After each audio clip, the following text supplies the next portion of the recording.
What up, what up, what up, YouTube? What up, what up, what up, YouTube? You clicked the title, you read the page, so I'm gonna just get to the point. New York is a shit show. Yo, like, oh my God, I can't believe this is what my city is turning into. Like, listen, I moved out of New York in 2020. I'm born and raised in New York, you know what I mean? And I love New York so much, I couldn't even go that far. I'm only in Jersey City, so I'd be like, hey, back home, hey, mom, you know what I mean? It's right there. But I say that to say these migrants is running a fucking muck. They are running amok, bro. Like, no funny, bro. Not all of them, but the illegals, the one that just sneak up in here and got no business being here because they probably ain't had no business. You know, they was cutting up over there. They are wailing. I watched Trump's speech the other day. I know you probably think, TT, what, you watching Trump's speech? Yeah, because Trump got my vote. Find somebody else to play with. And I say that to say, he was like, yeah, he called them the Biden illegals because, you know, they come over here, they up to no good, and this is exactly what is happening. Like I told you, you clicked the title, you read the page. Could you believe this? And in that speech, Trump also said that these illegal migrants that's cutting up, they make gang members look good, and that's true. I'll be real with you. I grew up around gang members all my life. The fuck? Ain't no way in hell, okay, the gang members that I know and I love would ever do no shit like this. All right, so subscribe for the vibe, man. This is ridiculous, bro. A live look right now. Out in New York City, we're heading to Queens for this next story. The Ecuadorian migrant accused of sexually assaulting a 13-year-old girl at Caseta Park last week made his first appearance in court today. For more on the charges and what we heard today in court, we're joined by Fox 5 reporter Richard Giacobas live outside the courthouse. Richard, what can you tell us?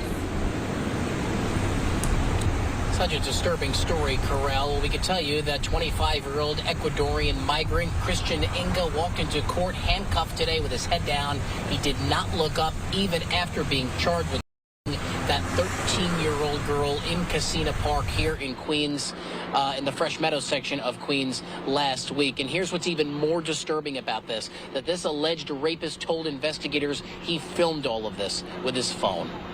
What a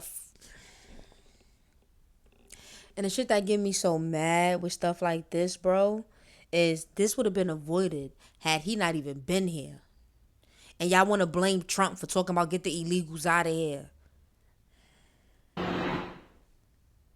Prosecutors revealed what 25-year-old Ecuadorian migrant Christian Inga told investigators after his arrest. Inga says he came across two 13-year-old teens having sex in Casino Park last Thursday afternoon. He says he decided to join in. According to prosecutors, Inga told NYPD investigators that he tied both the boy and girl together with shoelaces, holding them at knife point, put a gag in their mouths, then took the knife and cut the girl's shorts and underwear off to begin raping her, all while filming the violent sexual attack on his cell phone.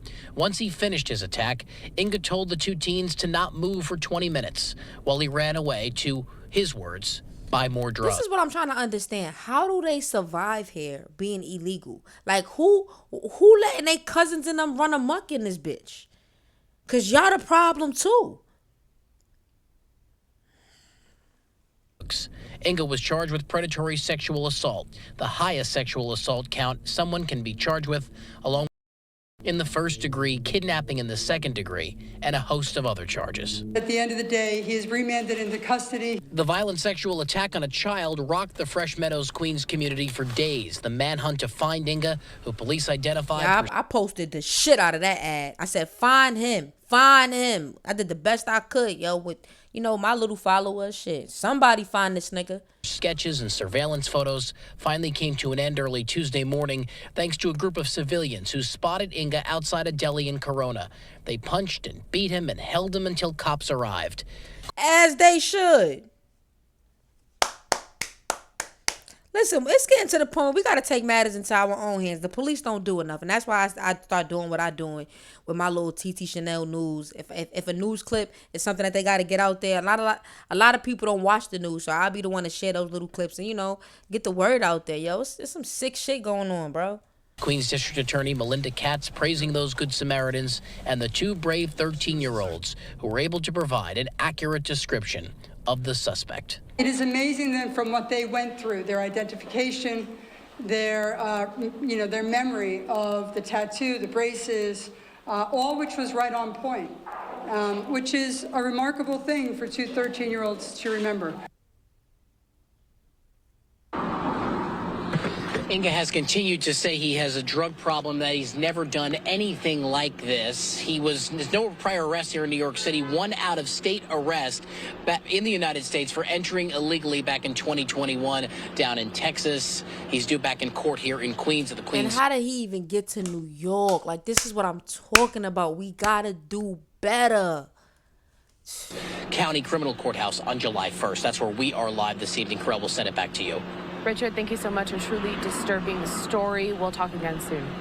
I want to keep it moving here. Of course, we did hear from the DA in Queens there, Melinda Katz. You heard a little bit in Richard's report. I'd like to bring a tweet that she did post on her account on X saying, "We charged a Corona man with first-degree kidnapping and other crimes for allegedly attacking two 13-year-olds in Kissimmee Park. This horrific assault strikes at the very core of 25 years. That's it? Huh? our society. He faces up to 25 years to life in prison if convicted. We did hear those short remarks right after that first court appearance. I'd like to play out some of that sound for you next.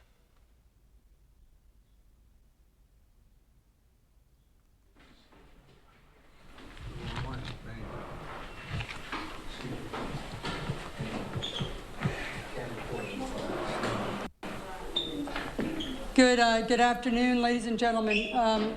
Christian Ingo was just remanded into custody. He has been charged in a criminal complaint for predatory sexual assault, which is the highest sexual assault count someone can be charged with rape in the first degree, with kidnapping in the second degree, and a host of other charges.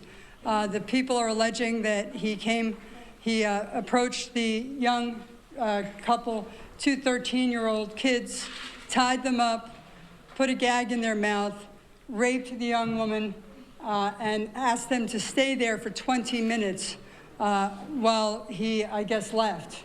But at the end of the day, he is remanded into custody. He has those charges pending. He has waived his 18080. I'm happy to take any other questions that you might have. Did he report the incident? Is that what he told police? Still under investigation. Could we get some clarification on What a sicko. his next court date? We heard July His next court date, a return date, is of July 1st. He's waived 18080 until July 15th. What happened in regards to the warrant What's 18080? One of y'all drop a comment, let me know. for deportation? That is an immigration case. Apparently, he didn't show up, or you have to talk to the other individuals about the actual immigration hearing. But there was a warrant out for his arrest by immigration. What do you think of the response of the community playing a role in getting apprehended? This was an amazing citywide manhunt for this individual who allegedly raped a 13-year-old girl and kidnapped both the 13-year-old girl and the 13-year-old boy. I am thankful that the community responded. We got the arrest within a day or two. I want to thank NYPD, by the way. They got the word out, they got the picture out, they had a very detailed description of the tattoo. I'd also like to take a moment to talk a little bit about the bravery of these two 13-year-old children. It is amazing then from what they went through, their identification, their, I can only just, oh my God, that poor baby, those poor babies, bro. their memory of the tattoo, the braces, all which was right on point, which is a remarkable thing for two 13-year-olds to remember. And then the manhunt that ensued after that in the city.